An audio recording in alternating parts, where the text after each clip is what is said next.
Falar de proteínas e aminoácidos é um tema bastante complexo e a gente vai precisar usar alguns termos técnicos para que você possa entender algumas confusões que as pessoas fazem com o assunto. Então a gente vai falar de valor biológico, de digestibilidade, de alguns termos que você já ouviu em algum momento, só que muitas vezes não pegou exatamente o que significa isso.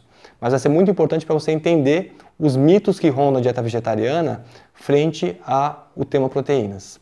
Então, para a gente iniciar essa conversa, vale lembrar que as proteínas são um aglomerado de aminoácidos. Então é como se um aminoácido fosse um tijolo e eles já todos grudados vão formar uma parede, vão formar um muro. Então proteína é esse muro e o aminoácido são os tijolos. A gente tem aminoácidos diferentes.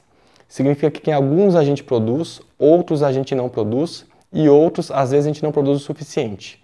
De outra forma a gente pode explicar da seguinte forma. Tem os aminoácidos que a gente chama de aminoácidos essenciais. Os aminoácidos essenciais são aminoácidos que a gente precisa ingerir porque nós não temos a habilidade de produzir. Se a gente fica sem ingerir esses aminoácidos, depois de um tempo a gente vai ter uma carência, vai ter um problema que só vai ser revertido quando esse aminoácido entrar no seu corpo. Então isso se chama aminoácido essencial.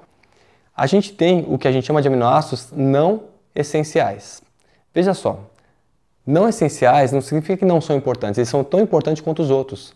A diferença é que nós produzimos, por isso não é essencial que a gente tenha uma ingestão deles, porque a gente vai produzir baseado em outras substâncias que vieram da dieta. E a gente tem o que a gente chama de aminoácidos condicionalmente essenciais. São aminoácidos que nós produzimos nas condições normais, mas em algumas situações a nossa produção não é suficiente para o que o corpo precisa. Por exemplo, se você sofrer uma grande queimadura, e estiver no hospital, internado, com grande resistência queimada, a quantidade de alguns aminoácidos que o seu corpo produz não é suficiente para essa demanda específica.